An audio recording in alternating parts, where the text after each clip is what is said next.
Well, my name is Sid Alinik. This is Marcus, and we're sitting here with a special guest tonight, Troy Evans, and we are on the Troy Evans Ranch, which is a really beautiful place, and you are listening to Fallen Hour Radio. I feel like that was kind of a weird thing, the way to start it. Really beautiful place, real Fallen Hour Radio. Sorry. You hear his radio voice just kick right in. Yeah. I can't help it. I know. It just happens. He says he's not going to do it, and then right when he starts talking, it just comes out. It's, projection. Yeah. You are now listening to Fallen Hour Radio.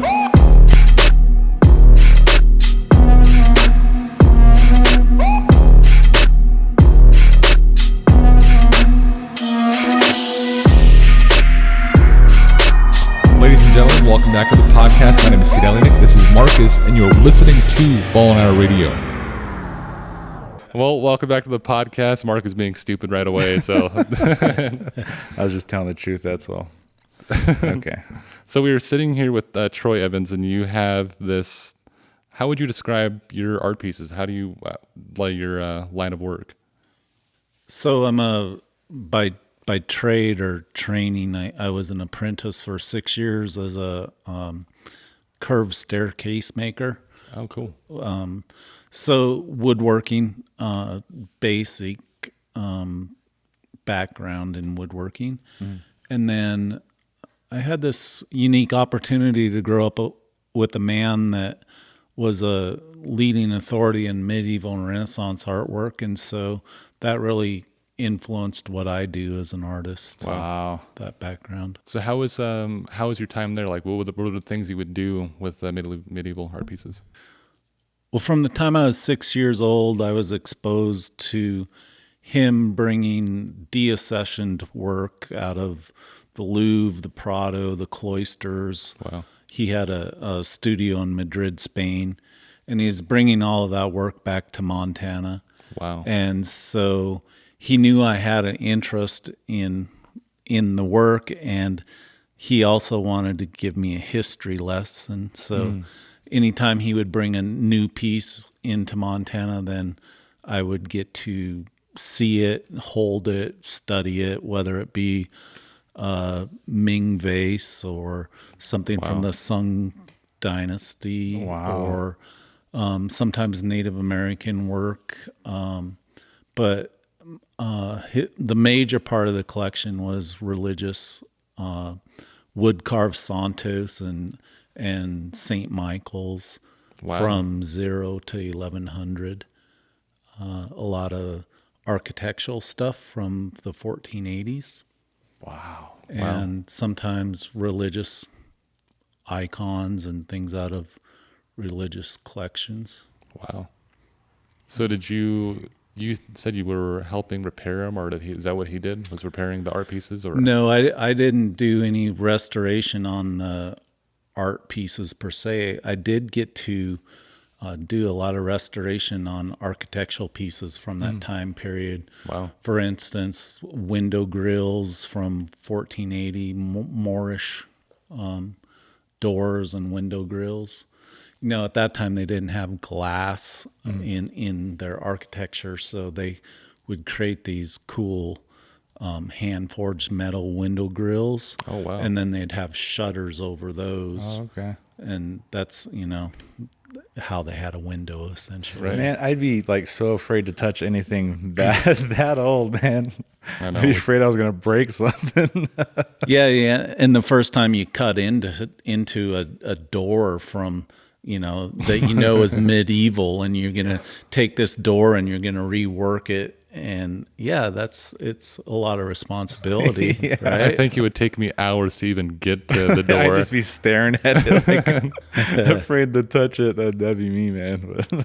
The really neat thing about holding art of that quality, I don't know if you guys have ever held anything that was really old or ancient, but I've held several pieces, and you can feel that energy. You just know it's special. If you're holding a Ming vase, you already know it's special before it's in your hands. But when it's actually in your hands, you can feel that energy. I've held one, and I wasn't sure how old it was, but I knew that this thing had to have been special.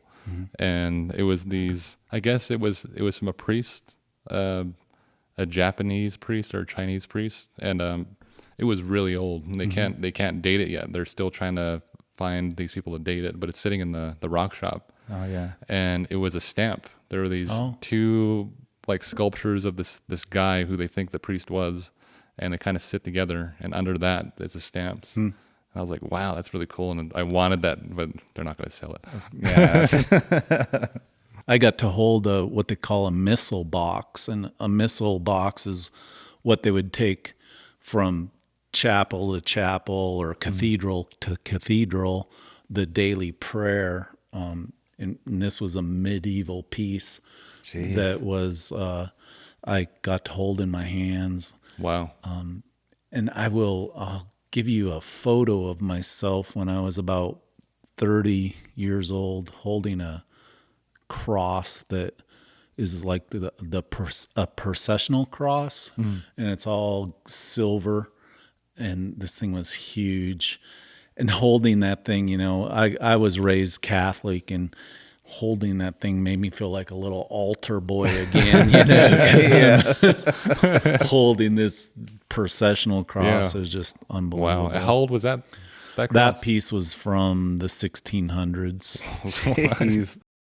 I don't know if you can trust it. And even walking into the rock shop, there's all these really cool things in there, and I'm like, I'm really clumsy. I'm gonna one of these days I'm That's gonna my break problem. something. I mean, obviously we were talking earlier, and you know how clumsy I am now. I mean, I broke like almost every bone in my body. So yeah, I'd be afraid to hold something like that. It's becoming apparent to other people now. It's Yeah, I like know. this guy's beat up. Yeah, I mean, I had an incident yesterday, so it's kind of obvious. So. So beyond holding that work, I had the pleasure of actually living with it. Oh, wow. So I lived in my business partner's house, and literally it is a museum, and every work in there was either deaccessioned from a major museum or came out of private collection. Wow. And that's it seems odd to say, but those objects, they become your friends, like they have so much power anyway. And then you live with them and see them daily, whether it's a masterworks painting or sculpture or a decorative arts piece. It has a real power to it. Yeah. So I just- literally just like growing up in the same house as history. That is pretty amazing. Yeah. That is.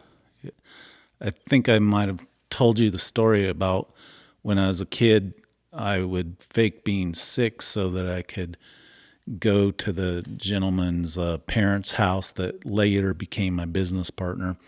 And they had a Jacob Asano painting. It's all the animals loading onto Noah's Ark. Wow. And you could look at the paintings from 1580. Wow. You could look at that painting all day long and pick out different animals, especially if you had like a little light, which I would take with me. Yeah. That is really cool. It is. Yeah, I don't think I trust myself. Yeah, me either. Yeah. So, I mean, what a rare opportunity. And then when my business partner just died, that piece ended up going to the Philadelphia Museum of Art, and that's Wow. where it is now. And it was sitting in a house. And for that's a while. piece I grew up with. Yeah. Wow, you that's know? crazy. Yeah. You got to go visit that thing. Yeah, I definitely want to see it there once. Yeah, that'd be just, awesome. Just to see it. If we ever go there, I want to go see it. Yeah. Yeah, most definitely. Now we have this, I don't know, it's like, how do you do all these woodworking, and I know you're doing a commission right now about a desk and a chair. And what does it take to go from, like, do you put a picture in your mind first? Do you have sketches, or do you just kind of Well, go into it? we'll use that desk and chair as an example. I met the client, and this happens a lot. The client will give you a basic theme. She said, "I love red," Right. Yeah. and so, okay, what do I do with that? So then I started thinking about, have I done anything in red before? Yes, I have. So then what I will do is I'll actually make a model, or some people call it a maquette, but I'll make a model, and that really works for me, even if it's a client that doesn't want something in red. Yeah. The nice thing about that is let's say a client wants a conference table. I can build that conference table before I ever build it. I'll use the exact wood that I want to use. And the really cool thing is it will help sell it, because I'll present it. I never build my models with an agreement of a design fee, because I want to keep all of my models. Right. Oh, okay. So I have a collection of all my models. But the nice thing about it is if I take that table and I literally put it in the client's hands, they can go, I like this, I don't like that. Right. And it also helps me, because if they do commission that piece, I already got an idea of how to construct it. Right. And I've kind of worked out any potential difficulties or any problems that might come up in construction through building the model. Right. So It's a perfect way to even keep your art, because it's like you're giving the biggest piece away, but you also have a piece of that with you still. Yeah. Well, I just think in the future that's going to be important. Right. I actually want to do a show of just my models sometime. I think that'll be a cool show. All the stuff you built and everything, and that's pretty cool. It'd probably be like a smart way to authenticate a piece too in the future. I think so. Yeah, and have you have the model, like you have the blueprint to that thing. Yeah, right. Basically the original blueprint. Yeah. Right. Yeah, I wish I could do that. Cool idea. It is. Yeah.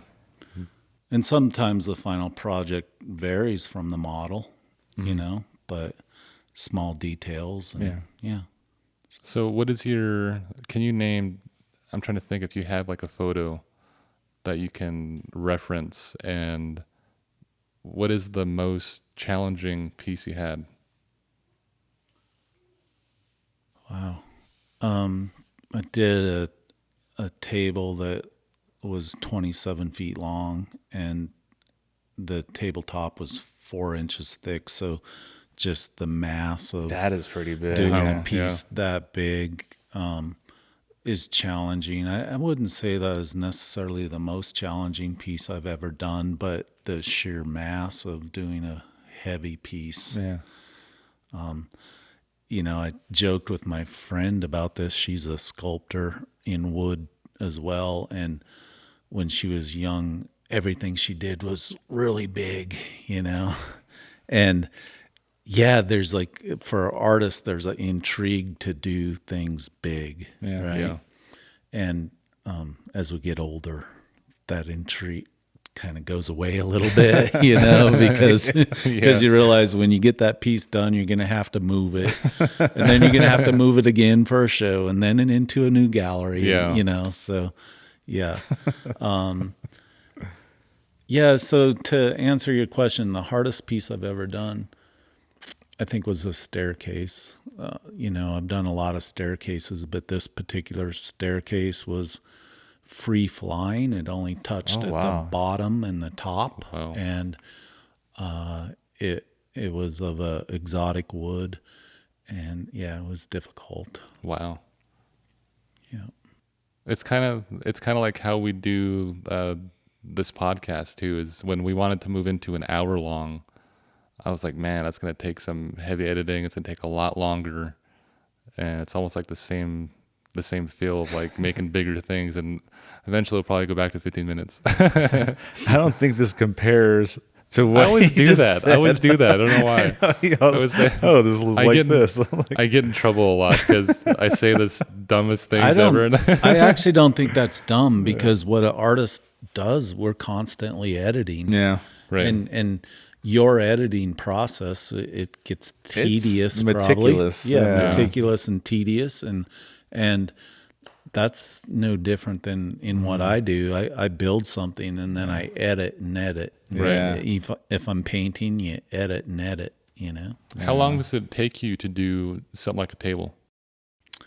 Well, I mean, I've built tables in 3 hours. I've built tables in 8 months, you know, it really depends. Right. Yeah.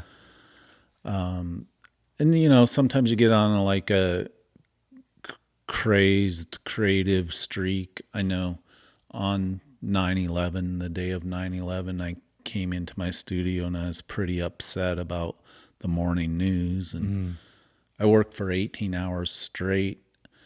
And I think in some people's mind, I created the best piece I've ever created. Wow. It's called Firehouse 7. I still own the piece. I haven't wanted to let it go. But you know, so to answer your question, it can really vary. Right. That actually happens a lot. We did another art show before the one where we met you at, and it was put on by Chris Hamilton. Right. And I went around and interviewed like most of the artists, and all the ones that really stuck out and I thought were like the most beautiful piece of art that they made. It always had like a really emotional feel behind it, or Right. a story behind it. Yeah. And that always really came out when I was asking him about like a certain piece that really stuck out to me. So that kind of makes sense, you know, like that you almost create the most beautiful thing out of Emotion. you know, those emotions. I think that's so true. You know, Qual and I talk about this a lot. My wife and I talk about the story. The story is so important, and the story can change everybody's perception about what the piece actually is or isn't. And, you know, we really have to work on that as artists, being storytellers. And for some of us, it's not a natural process, because personally, I'm the artist that likes to come into my studio, shut the doors, and have everybody leave me alone and just do my creative work. But then I have to think about what the meaning of what I created is. I recently created a painting. It was a self-portrait. And Oh yeah, I saw that. Yeah, that one was awesome. I didn't know, like it came out of me, you know, like sometimes you don't know what's going to come out.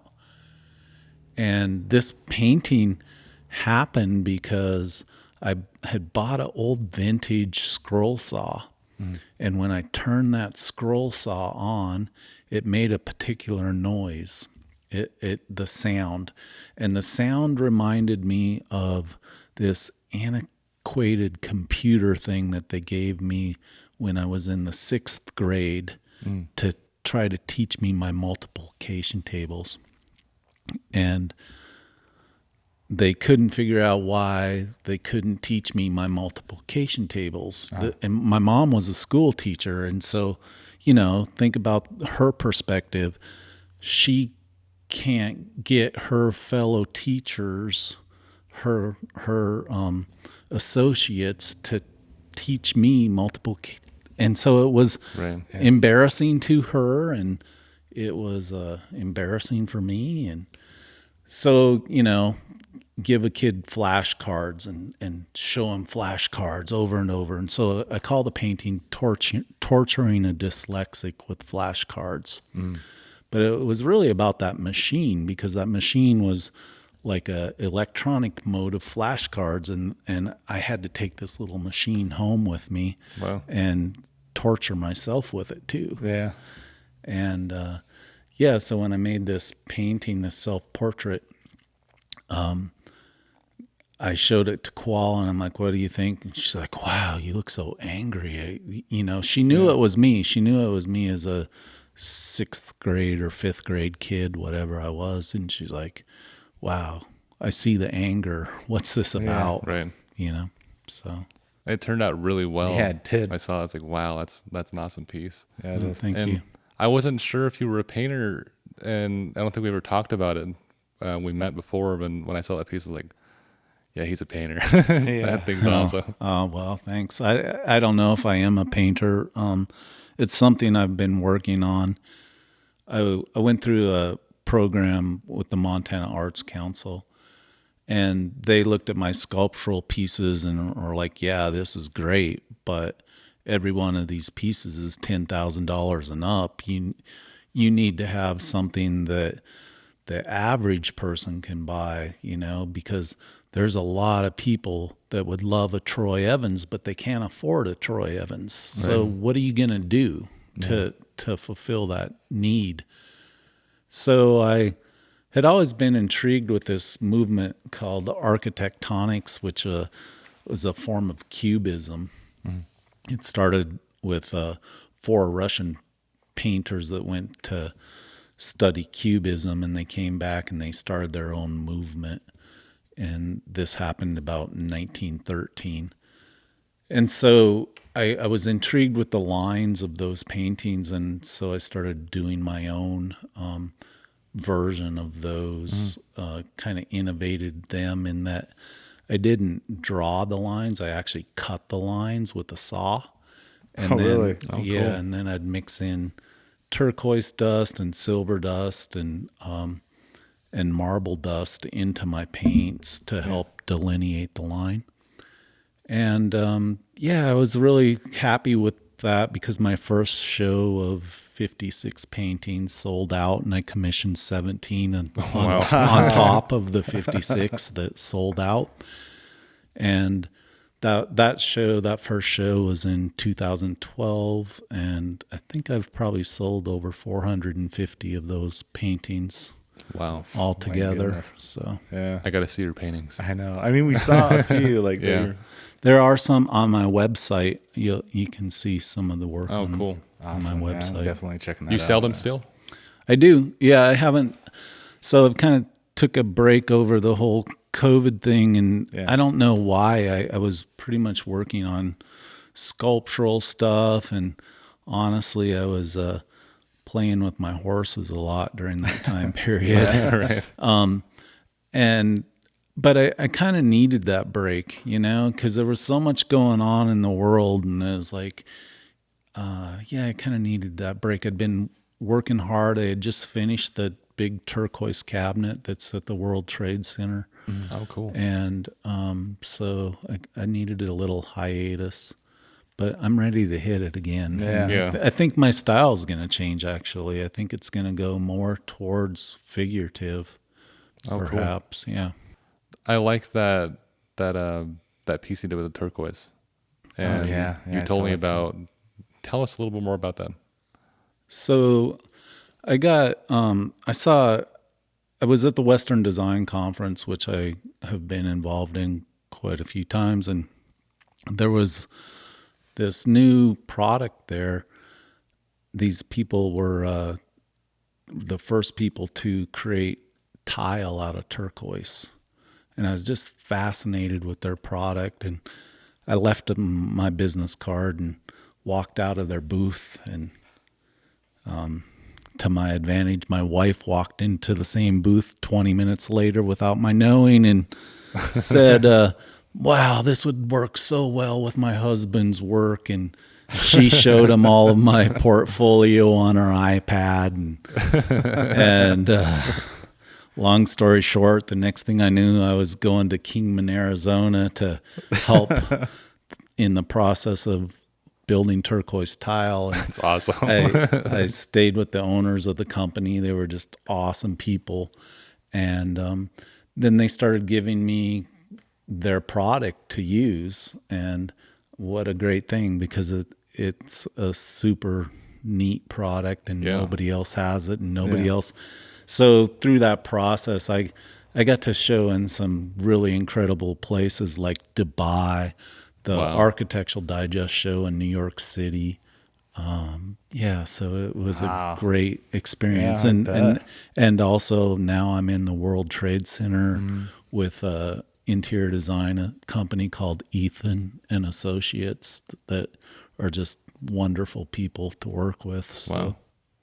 And you said that piece had about what, 60,000 worth? Yeah, the value of that particular tile is $8,900 a square foot. So Oh, wow. it adds up quickly. Oh, yeah, I bet. Adds up very quickly. I There's mean, just one tile that added up quickly, right? 14.7 square feet in that cabinet. Wow. And then not only is it precious in that sense, but the whole interior of the cabinet is gilded in silver, and it has featured in the center of it a Moorish hand-forged window grill from 1480. That's awesome. Wow. And all of the joinery, I looked up and studied Moorish joinery, so all of the joinery in it is Moorish. Did they ever send you a picture of the setup currently with that piece, or? Of it in the showroom? Yeah. Yeah, I could get one. Yeah, I think I do actually That'd be awesome. have one. This is probably one of the coolest. I mean, we're starting to get into this series now of interviewing artists, and Yeah. really diverse artists, and a lot of really cool undiscovered artists too. And I mean, your art pieces for sure are massively impactful. I mean, when we look at them, they're, I don't know, it's like, I don't know how he does I that. don't want to say like it's on like a whole different level, but it's on a whole different level. Yeah, It is. it's like you're truly like a world-class artist, and Yeah. it's awesome to actually sit here and talk with you as well about your art. Thank you. So you wanted to mention, you talked about this before, you were doing a series of pictograph. Yeah, I had clientele that were trying to so interestingly, my art started because other people wanted to display their art, right? Oh, interesting. So my art was for their art, if you will. Right. Because these individuals had these great sculptural pieces that they didn't know what to do with. What do you do with a Madonna and Child from 1100? How do you display that, Right. right? So I started building tables and podiums, and my initial concept was to build a podium or table for a sculpture from 1100, and how do I build something today and put something that's medieval or ancient on Right. it and have them have a Mesh. continuity, right? So that was the challenge initially. And then it became more refined than that. An individual has a Western sculpture of horses running across the field in bronze, and what do you put with that? And so in thinking about that, I started thinking about pictographical drawings, and I loved that a lot of times pictographical drawings were these very simple animal figures. You know, a dog running across a cliff would only have 3 legs. Yeah. Oh, right. So I did a piece called Sue Dog, and it was a table that people would look at it and they were like, that thing's actually moving. You know, it actually looked like it interesting. was kind of running if you looked at it from different angles. Oh, that is really Wow. cool. And it was based off of pictographical drawings. So I did a series of tables based off of pictographical drawings. That's awesome. That is awesome. We got to see some of those too. I know, man. Yeah. I want to see some of those. And I mean, we spoke before when you were talking about, this is one of the biggest things I think you were talking to us about is you also like looking at art where they do what you just did, where you're meshing something of today, modern times, with something that is ancient or older. What do you think? Is there any other artists out there that you look at and they do something similar? In the sculptural furniture world, I don't know that I've ever seen anybody else do that specifically. Yeah. I'm trying to think. You know, there are sculptors that also paint, and sometimes they merge their painting ability onto their sculpture. Oh, right. So they're taking two things of different continuity and trying to mesh them. But specifically in what I do, I'm sure there are other examples, but I can't think of any. I've never right now. heard of anybody that does what you do. I mean, it's a to be really honest. cool Yeah, it story. is. It's I just- mean, you were basically started out making displays, and then that transitioned into these massive, amazing pieces. Yeah, and that is exactly how it happened. We had this great clientele, and they were buying these pieces and didn't know what to do with them in their homes, how to properly show them off, if you will. And so, and it was also a super great opportunity for me as an artist, because who gets to kind of start at the top of the echelon in clientele? Most artists work their way up. Right. And because these people were already the people that were buying museum quality works that were deaccessioned and medieval works. Yeah. They were already upper echelon clientele. So I went from 0 to 60, right? Or 0 to 100. You just did a beeline across the course. Yeah. Wow, it's an awesome story. I like that. Yeah. I don't know how. I don't know. I was like, I don't even know how we would do that. Just get right up there. It's impossible. You did the impossible. Well, for you, it'd be like if you went directly on the Tonight Show or something. Yeah. That's a With good my way to little put it. camera. Still using the same camera. I can do that with this. Directly to Howard Stern. Yeah. Oh God.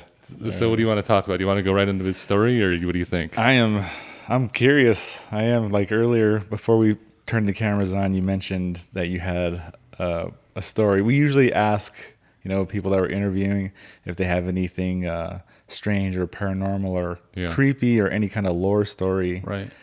You got to keep you it on. You said that you have a story. Keep it on brand. I do. So my story, which might be a disappointment to you, has nothing to do with art. Right. You would think that somebody that dealt in medieval art would have some sort of weird story from connected to medieval art. A haunted piece from the Ming Dynasty. Yeah. I actually do not. Mine happened in the purchase of a real estate, a building that Qual and I actually live in. Mm-hmm. I always wanted to have like a space that was a gallery loft space. And so about 15 years ago, I bought a building on the main street of Roundup, Montana. And the building was an old hardware store. Mm-hmm. Well, we moved in, and Qual and I, every time we'd go into the basement, which is where our shower was, we'd take a shower. And as we were coming out of the basement, it was this chilling feeling like somebody was clawing at your back and didn't want you to leave. Right. Like you knew that this person was clinging on to you and didn't want you to leave the basement. But somehow Qual and I both knew that it was a female. Oh, interesting. We instantly knew that this was a female. And so this went on for like probably 5 years every time we'd go down there. That's a long Wow. time. Yeah. Now, we had a beagle dog. Qual had this little dog, and she's part of the story.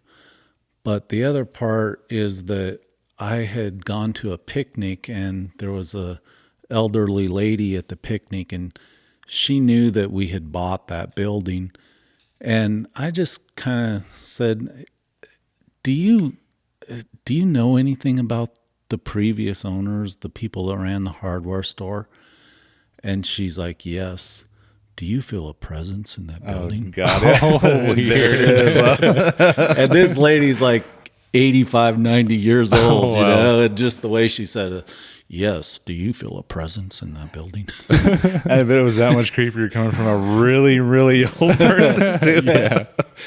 And so Yeah, so I'm like, yes, we do. As a matter of fact, how'd you know? And she's like, it's a female presence, isn't it? And I'm like, Oh God. yeah. Wow. I'm like, how did you know that too? I literally Yeah. just started kind of getting chills. Yeah. When you said that, for it's like a little too specific. Exactly. So she related the story to me. She's like, well, here's what happened. And she actually knew the names of the people. And she said, so-and-so's husband was running that hardware store and they were doing really well. And he wanted to open a new hardware store in Forsyth, Montana. And the lady loved Roundup and she didn't want to leave. And her husband was like, no, we're going to open this store in Forsyth. And so they did, her dragging her feet all the way, right? Mm-hmm. Well, as soon as they got to Forsyth, the market went down and they kind of got in financial trouble. And then he died and then she died. Wow. And I guess she always really hated the fact that he made her leave Roundup. And so Wow. supposedly that was her ghost. And Kind of like lingering around the place that she loved so much, right? yeah. Okay, I can She understand that. came back. But here's the really interesting thing. There's two things. One night we're all having a few drinks and I had a good friend that was a Marine and he was at our house and he's like, there's nothing down there. And I'm like, oh yeah. I said, if you can go down with me and we walk through the basement and come back up the stairs, if we can make it back up the stairs without you saying there's something down here, then maybe it's just me that's crazy, right? So we did. And we got halfway up the stairs and he was like, ooh, just creepy. Like he could feel it. Weird. But I imagine y'all wonder how we got rid of her presence. Yes. Yeah, I was kind of curious Yeah. because that's a long time to deal with something like that. Yeah. Yeah. It is a long time. So there's two interesting things that relate to the story about dogs. Koala's old beagle dog died. And as soon as the dog died, the female presence was gone. Oh, weird. Like we couldn't feel it anymore down there. But the other thing that's really strange to this day, about a year later, we got a Labrador, and he will not let me go downstairs and take a shower unless he's sitting at the top of those stairs. Whoa. Really? And he's 15 years old now, and he's been doing that every day of his life. Wow. Oh, wow. Yeah. That's strange. That is strange. Yeah.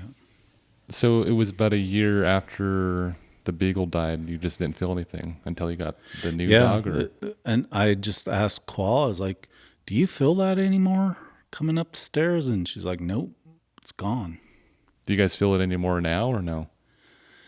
Sometimes I think when my energy's really low, like if I've had a really hard day and just kind of exhausted, sometimes I think I feel it when I come up the stairs, but not like we used to. That they say that can be like something that attracts that kind of thing too. So like maybe just you being in that state could be kind of drawing something. So that could probably be why you only feel it during those times. Yeah. Right. So that makes sense actually. Yeah. And it could be like trigger objects with a dog too. Oh yeah, there you go. Maybe she had a dog or something. Yeah, it could be. It's a really weird It's story. Well, here's how I chalked it all up is like, I felt the lady was lonely, and that when our dog died, maybe that spirit went with her and filled her gap of loneliness. Oh, okay. Oh, interesting. That's There you what go. I was need of thinking. companionship in a way. Right. Yeah. Okay. Because like there was never any sort of weird stuff that went down when we're downstairs. It was only when we're leaving. Yeah. Right. And it was almost like don't go. I want you to stay here with me. You know? Oh god, even that though, that still kind of creeps me. It still creeps me out, I don't especially think I like would. coming upstairs from a creepy basement. I'm like, just knowing how that would feel. Yeah, no, that No, would we- creep me out. I'd probably jog up those stairs every time. Oh, I used to run up them. I knew it. I was hoping you'd say I that. used to It's like- sprint up those suckers. We wanted to Oh, ask you God. because you don't seem like the kind of type person who would believe in something like that. You know what I mean? I don't know if you'd believe in like ghosts or anything, or You never think that until you actually get to talking to someone, and once they Right. start feeling like kind of comfortable, they're like, "Well, there's this one story, or oh, there's this one time." Yeah. Or I'm like, "Oh, there it is." Yeah, Yeah, I don't think Like, I I mean- do believe in that Yeah, stuff. but But when everybody you else has a experience story, it, how yeah. can you deny it? exactly. Yeah. Yeah, It's like, it's yeah. Like, how there. do you explain it? Yeah, And we grew up, and we always mention this in the podcast too, is we grew up Christian, and all of our families. I mean, we had preachers and ministers and gospel singers and pastors, pastors. evangelists. My grandfather started, I think, 5 churches across the I think U.S. it was like 6. 6, Yeah. yeah. And we'd known that life. I mean, we would go on the road with him as kids, Yeah. and you would see things. You know what I mean? You would see Impossible things. yeah, impossible things. And it's kind of led us on this road to what we do now. It's like kind of giving people a taste or talking about these things and talking with people who don't really would believe in something like that. And then like there is something other than what we're experiencing now. You know what I mean? There's an afterlife. What are some things we experience? Like, is there hauntings, things like that nature? I think it's like a really good thing to know too, because like if you don't believe in any of that and you finally experience it, then you have like this whole new chapter that you can jump into. Like, there's got to be something different than what we're doing now or how we live now. Yeah, if you think just going up those stairs are creepy, I actually went to a place that was full of haunted items and from all over the world. This is Zach Bagan's Zach Haunted Bagan's Museum. Haunted Museum from Ghost Adventures, and The way you say that's so funny all the time. I don't know why you adventures. Adventure. That's That's what it is. I said that to Alita. I was like, he's going to say it again. The way he says words is weird sometimes. Ghost I was Adventures. getting shut up. I was getting like, yeah, just the way I pronounce certain Adventures. words. I guess it's funny, but That's like advertisement versus advertisement. Yeah. not we- that bad. we have this friend. He's an artist too, and his name's Zach Faraway. Yeah, And Marcus mentioned, he's like, we can go to Zach's house. I was like, Zach. He's like, Zach. Oh, he was talking to someone else, telling him we went to his house to interview, and he's like, Zach Faraway, and I was like, it's far away. Like, how you do that with your words? I know. Yeah, I do. Continue. But anyway, like no, like I had that feeling really bad. I actually got to go into his basement, which like he never really let anybody do, and he finally started doing that when I went there. And so I got to be one of the people that got to go down the first time he really opened it. And when I was coming up the stairs of his basement, like, yeah, I wanted to run up those stairs, but like he has cameras everywhere. Like, okay, don't run, just keep walking. Like, And sometimes he keep publishes it cool. those. Yeah. He puts them out on Yeah, his he Instagram. put it out. I was and like, things. I don't want that seen on TV. So I'm like, just walk up the stairs, keep it cool. Yeah, and it's something I want to get into as well as start collecting things Stuff like like that, that. and put them in a storage for sure. I'm gonna keep it in my house. But like my wife, we have this table coming up, and it's a table that was built by a great grandfather. They don't know exactly how old it is, but they know it's a family built, and it's been in the family for generations. And Yeah. it's a small table. We haven't seen it yet, but I hear it's a small table. And I didn't know about this until maybe like 4 years into me and Lethe been together. And then they finally told me about this table. And I think it was after we got married. And they said this table that they have they have it still. And they said the table would dance. The table would move around by itself and no It would one's touching literally it. Yeah, it would shake start and dancing. move They and said start- even at parties, it'd be like a party thing. They would bring it out, Yeah. and the table would start Oh, dancing. you think that's crazy? Check this out. Yeah. That kind of thing. And- Your Ouija board's nothing. Yeah. Watch this. yeah. Yeah. And I guess the history behind it, well, it also smoked cigarettes. They would put cigarettes on it and would smoke it right away. Wow. and that one got me. I was like, why I have to see this? And I was thing, like, okay, I was like, So you actually want this table? I want the table. But, he does. He wants but, this thing. That's what I said. we asked the great grandma, and she's still around, and she's got to be, I don't know how old she is, but she's the great grandma. And she said as a little girl, she would be placed on the table, and the table would levitate. Wow. And the aunties and the other grandmas also have stories like that about the table. And Yeah, now, like, oh yeah, you just set it on it and just wait. And they said that table would start coming off the ground. Yeah. I was like, and about 40, wow. 40 years ago, well, they used to use Ouija boards on it too. And about 40 years ago, a lady, an elder or a medicine woman or somebody found them and came to their house, and she told them to stop talking to the table. And it's been about 40 years Stop since. using it to contact spirits Yeah. and stop talking with it and stop, Yeah. basically doing what they were doing. Right. Right. And they didn't call this lady or anything. This lady just showed up at their doorstep out of nowhere, and they did not know who she Yeah. was. And And she told them to stop what they were doing. Since so that's then, kind of weird, man. for 40 years, they have this table wrapped in wire so it can't move. Oh, wow. And it's been put in storage. And It literally has the legs tied together so it can't yeah. shake. And move. this is in my wife's family, and it's been a couple of years now since we heard about it. And Yeah. I think this coming next week, we're finally going to have the chance to go and meet the table. It's weird to say that. yeah, meet an object. Yeah, and talk to the family about it. And that's going to be interesting. Like getting crazy stories. So are and you going to stuff. cut the wires right away?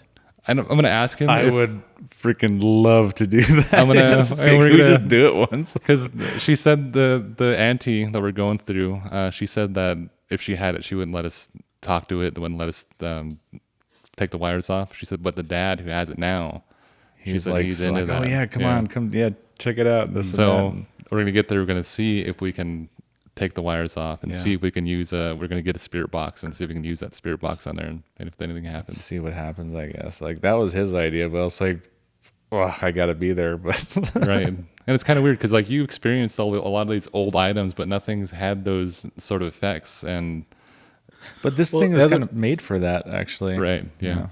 Like I've been able to feel good energy from these objects. Right. So that's, I think that relates. Yeah, Right. it does actually.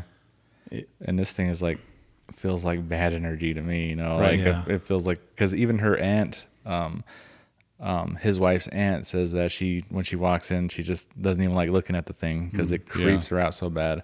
This thing is such a big controversial piece Within the family. that even at the grandmother's funeral, they were all gathered talking about this, like who's going to get the table and stuff like that. It's Yeah. like it's a big thing, I guess. Yeah. I only think I have one object that has ever bothered anybody. I have this, it's a wood deer and it's bright red, but it's got real antlers on it, Oh, interesting. but it's wood carved deer.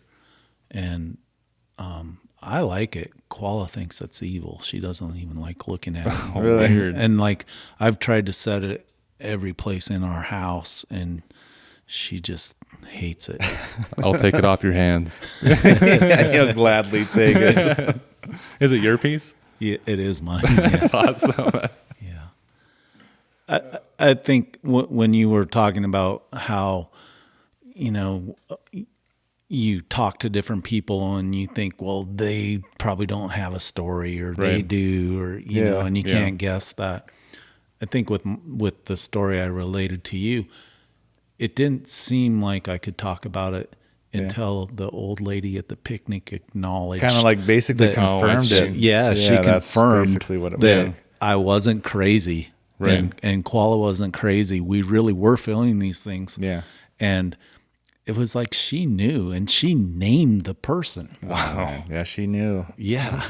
So Like I think that's what it is. Like a lot of people don't want to come off as crazy. So even if they see something or have a feeling like that or something happens, Right. they don't think anybody will believe, they won't talk about it. yeah. So, but actually having somebody come at you and confirm it like that, I'd be like, I freaking knew it. Yeah. Yeah. I'm not crazy. There's something there. That's what I mean, my dad is one too. Like you wouldn't think he would have those kind of stories until he gets talking. Then he's got something going on. yeah. Well, I think one thing is we're talking about the good and bad, and you know, in the spiritual world, there's always good and there's always bad. There has to be one for the other to exist, Like the right? yin and yangs thing. Yeah, like light, darkness, And even good, bad. I've seen a lecture on this, and they describe yin and yang, and even in the light spaces, there's a piece of darkness. Yeah. And then the dark spaces is a piece of light. And it could be both ways too. Yeah. Yeah, I do believe that though. Like in everything or every culture, there's always a light and a dark, you know, with anything. So yeah, it makes a lot of sense. Right. And even in art, you know, you have positive space and negative space, and a lot of times it's the negative space that makes the positive space good. Right. In a painting, especially abstract painting. Right. Yeah, exactly. Well, thanks for inviting me to be in your podcast. Well, Yeah. thanks for Great. bringing us out here. Yeah, and telling a story. Yeah, I know. It's awesome. It's like, I don't know if we get a story out of him, and then he gives a freaking Told awesome me story. that, yeah. I like how you He was telling me that. downplayed it. You're like, you're going to be disappointed. And then it turned out to be this. I know, like it gave me chills. Like, oh, okay, that creeped me out. Just thinking about it. Well, I hope you guys enjoyed the podcast. My name is Cedar Linick. This is Marcus and our special guest, Troy Evans. And you're listening to Fallen Hour Radio. Thanks a lot. Thank you.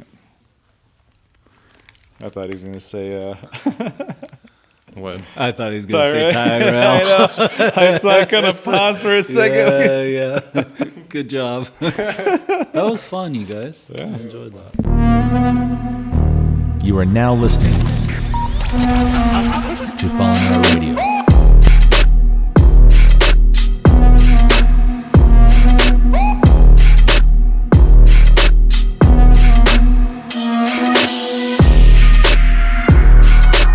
Ladies and gentlemen, welcome back to the podcast. My name is Cedar Linick. This is Marcus, and you're listening to Fallen Hour Radio.